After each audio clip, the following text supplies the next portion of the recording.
Hello student.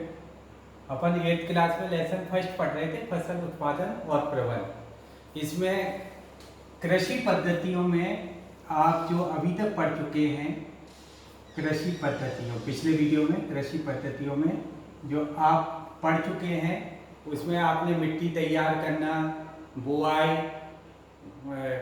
और इसके बाद सिंचाई, खाद और उर्वरक देना, ये सब पद्धतियाँ आप पढ़ चुके हो। आज अपन बची हुई 3 चरण और पढ़ेंगे।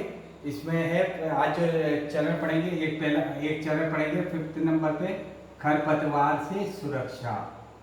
खरपतवार से सुरक्षा कृषि पद्धति में।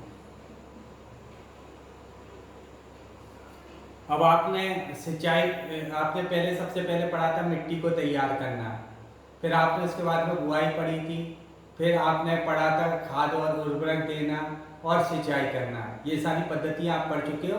इसके बाद में अपनी जो फसल होती है उसको खरपतवार से सुरक्षा। खरपतवार होती क्या है? जो मुख्य फसल होती है, आपने देखा होगा खेत में अपन ने ऐसे गेहूँ उगाया तो गेहूँ के साथ कुछ अन्य पौधे ऐसे चने के उगाया, अपन चने तो अपन ने उगाए नहीं थे, तो चने का पौधा उगाया या किसी और अन्य प्रकार का कोई पौधा उगाया। जो अवांछित पौधे होते हैं, यानी मुख्य फसल के साथ में जो अनावश्यक पौधे उगाते हैं जिसे हमने नहीं उगाया होता, अवांछित पौधे होते हैं, वो क्या कहलाते हैं? खरपतवार कहलाते हैं। अब आपको आगे सर, ये खरपतवार से हमें क्या नुकसान है? खरपतवार से बहुत सारे नुकसान है। खरपतवार जब वो फसल के साथ में उग आते हैं तो जो आपकी फसल है, ये फसल है, तो इसके जो पोषक तत्व हैं, ये खरपतवार क्या करते हैं? इसको भी ग्रहण कर लेते हैं। तो पोषक तत्वों की प्रतिस्पर्धा होती है, यानी जो फसल के जो पोषक तत्व हैं वो कौन यूज करने लग जाते हैं? खरपतवार। दूसरा, खरपतवार कई बार इतने बड़े होते हैं कि मुख्य फसल को प्रकाश, हवा नहीं मिल पाती है। कुछ खरपतवार इतने विषैले होते हैं कि उनकी जो जड़ें होती है वो विषैले पदार्थ छोड़ती हैं, जिससे मृदा की क्या होती है? उपजाऊपन कम होता है। कुछ खरपतवार रोगों का घर होते हैं, इसमें विभिन्न प्रकार की बीमारी के जीवाणु इकट्ठे हो जाते हैं, रोगाणु इकट्ठे हो जाते हैं, जो फसल को क्या कर देते हैं? बीमार कर देते हैं, जिससे फसल उत्पादन में क्या आ जाती है? कमी आ जाती है। तो खरपतवार क्या है? मुख्य फसल के साथ अवांछित पौधे उग आते हैं, उसे हम क्या कहते हैं? खरपतवार कहते हैं। खरपतवार जल, पोषक तत्व, प्रकाश, हवा, इसके लिए क्या करते हैं? मुख्य फसल के साथ क्या करते हैं? प्रतिस्पर्धा करते हैं। कुछ खरपतवार की जो जड़ें होती है, कीटनाशक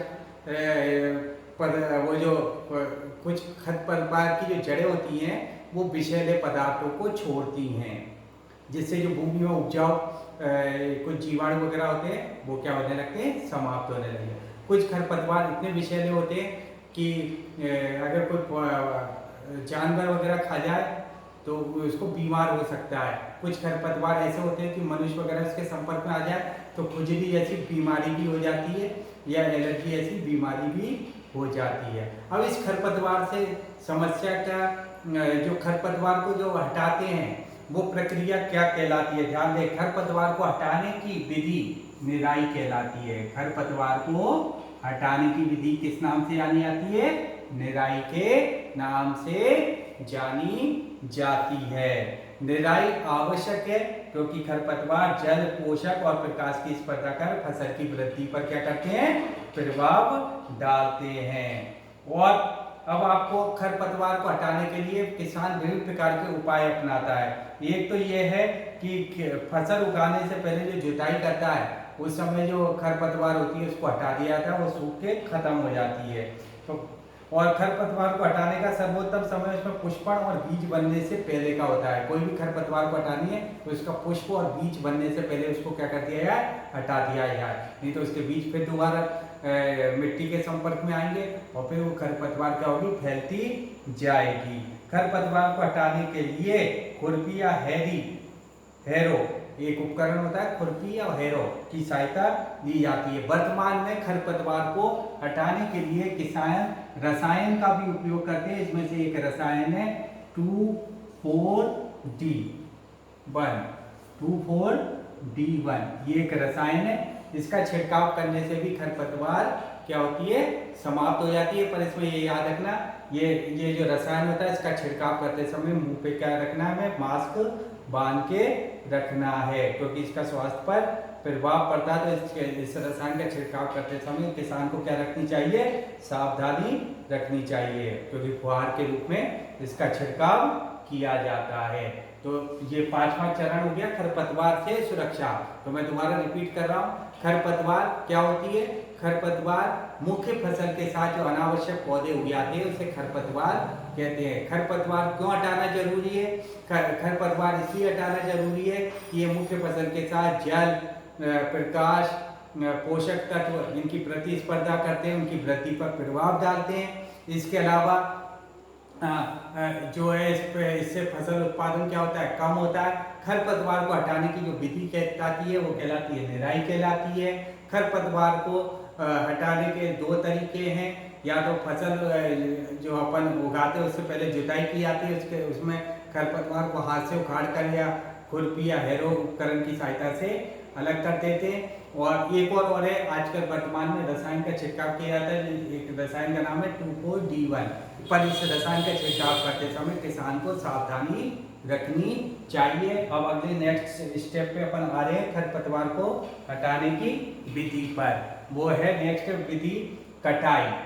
अब फसल जो आपकी उग गई उसके बाद हमें क्या करनी पड़ेगी, कटाई करनी पड़ेगी। अब फसल पकने का समय आ गया, कटाई।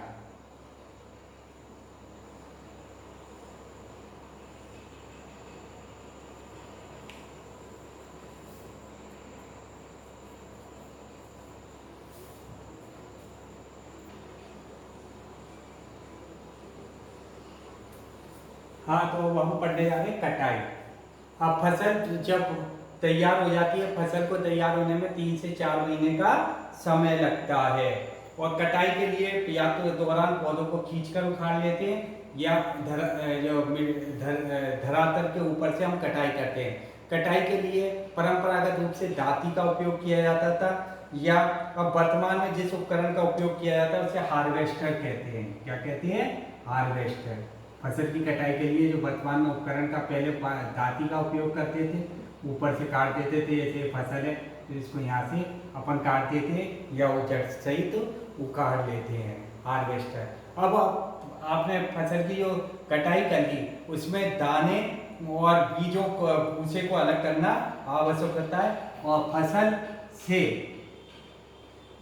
से दानों और भूसे को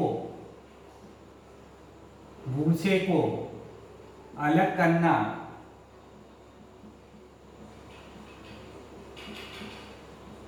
थ्रेसिंग कहलाता है।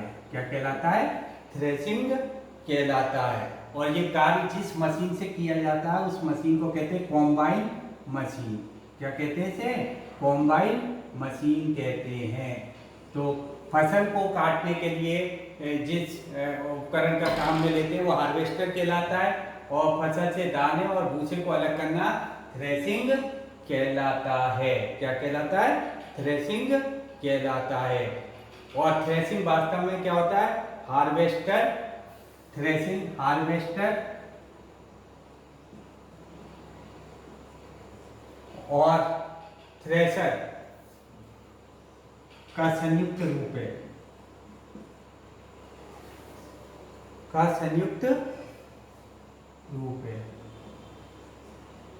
यानी इसका संयुक्त रूप कहलाता है।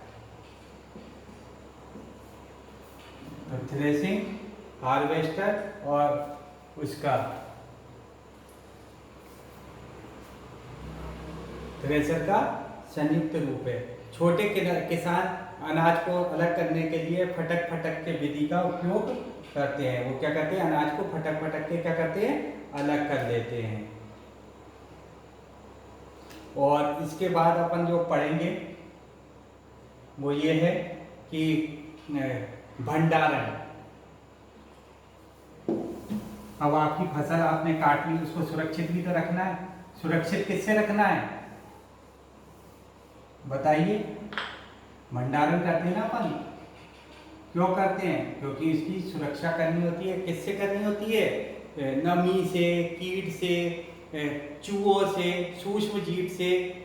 ताज़ा फसल जो होती है उसमें नमी होती है, उसको सुखाया जाता है, दानों को सुखाकर भंडारित किया जाता है, जिससे उनके खराब होने की संभावना कम हो जाती है।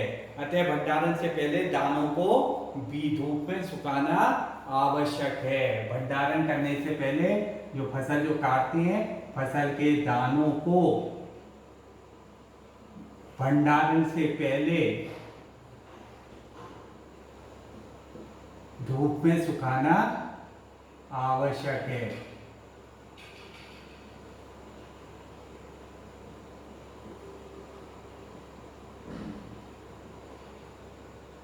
आवश्यक है।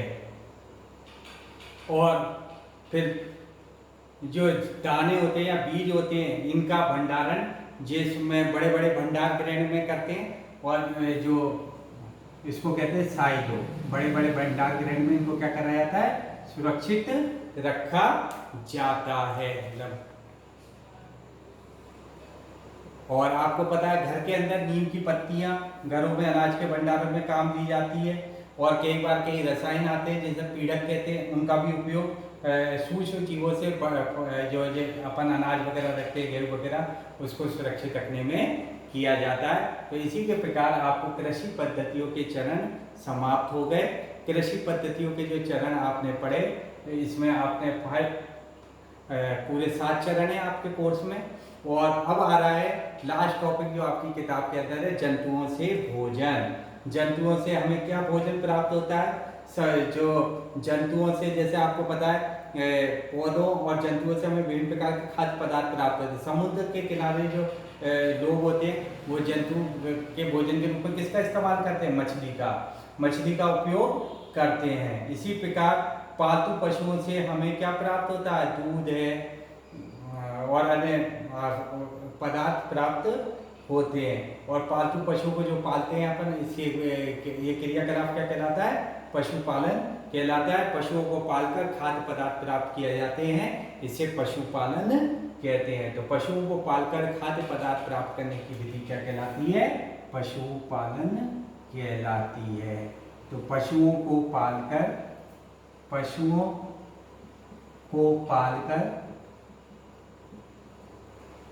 खाद्य पदार्थ प्राप्त करने की विधि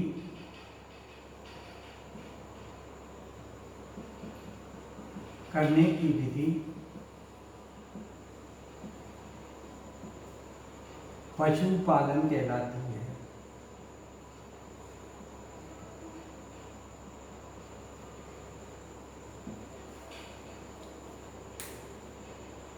ठीक है, इसी के साथ ये चैप्टर कंप्लीट हो गया। अगले वीडियो में मैं आपको क्वेश्चन आंसर करूंगा, और इस चैप्टर के अंदर जो अपन ने पढ़ा था उसको मैं एक बार रिवाइज करवा देता हूं। कि रिवीजन में ये बात कहते हैं अपन कि कृषि किसे कहते हैं? एक ही प्रकार के पौधे जब बड़े पैमाने पर उगाए जाते हैं तो उसे फसल कहते हैं। कृषि पद्धति आज से कितने साल पुरानी है? 10,000 वर्ष पुरानी है। ऋतु के आधार पर फसल को 2 भागों में बांटा गया है। खरीफ की फसल जो वर्षा ऋतु में उगाई जाती है, रबी की फसल जो शीत ऋतु में उगाई जाती है। रबी की फसल के जो उदाहरण हैं वो है गेहूं, चना, मटर। खरीफ की फसल के जो उदाहरण हैं धान, मक्का, सोयाबीन, मूंगफली। अब कृषि पद्धतियाँ क्या होती हैं? कृषि पद्धतियाँ जो कृषि उगाने के जो चरण अपनाए जाते हैं उसे कृषि पद्धतियाँ कहलाती हैं। पहला चरण था मिट्टी तैयार करना। मिट्टी तैयार करने के लिए मिट्टी पोली और उलट पुलट करी जाती है, और इस क्रिया को कहते हैं जुताई। ठीक है, फिर अगला चरण था बुआई। बुआई के लिए हमें ऐसे बीजों का चयन करना है जो अच्छे हों, स्वस्थ हों, जिससे फसल उत्पादन अधिक हो। फिर इसके बाद है खाद और उर्वरक मिलाना। वह पदार्थ जो मिट्टी के पोषक स्तर को बनाए रखते हैं वो खाद और उर्वरक कहलाते हैं। मैंने खाद और उर्वरक में क्या अंतर है ये भी मैंने आपको बताया था। खाद प्राकृतिक पदार्थ है, उर्वरक रासायनिक पदार्थ है। खाद प्रकृति से तैयार होते हैं और उर्वरक फैक्ट्रियों में तैयार किए जाते हैं। केंचुओं के द्वारा तैयार की गई खाद वर्मी कंपोस्ट कहलाती है। इसके बाद मैंने अपन ने पढ़ा था सिंचाई, क्योंकि समय समय पर निश्चित अंतराल में फसल को जल देना भी आवश्यक होता है और ये विधि कहलाती है सिंचाई। सिंचाई के जो आधुनिक विधियां हैं, एक तो है छिड़काव विधि। इसमें इसका उपयोग असमतल भूमि के लिए किया जाता है। पाइप के नलों के ऊपर नोजल लगे रहते हैं जो चारों ओर क्या करते रहते हैं, वर्षा ऋतु की तरह छिड़काव होता रहता है। ड्रिप तंत्र में ये होता है कि पौधे की जड़ों में जब पानी की कमी होती है, बूंद बूंद करके पौधों की जड़ों पे जल गिरता है। इसका उपयोग फलदार बगीचों, पौधों और वृक्षों को देने में किया जाता है और ये सिंचाई का सर्वोत्तम क्या है, तरीका है। इसी के साथ ये चैप्टर खत्म हो गया। आप इसको पढ़िए, कोई प्रॉब्लम हो तो आप मुझे कॉल करके पूछ सकते हैं सुबह के टाइम पे, समझ गए, या शाम को 7 से 8 पूछ सकते हैं। ठीक है, दैट्स ऑल। ठीक, अपना ध्यान रखिए, सुरक्षित रखिए और खुश रहिए, मस्ती करिए और पढ़ाई भी करिए। ठीक।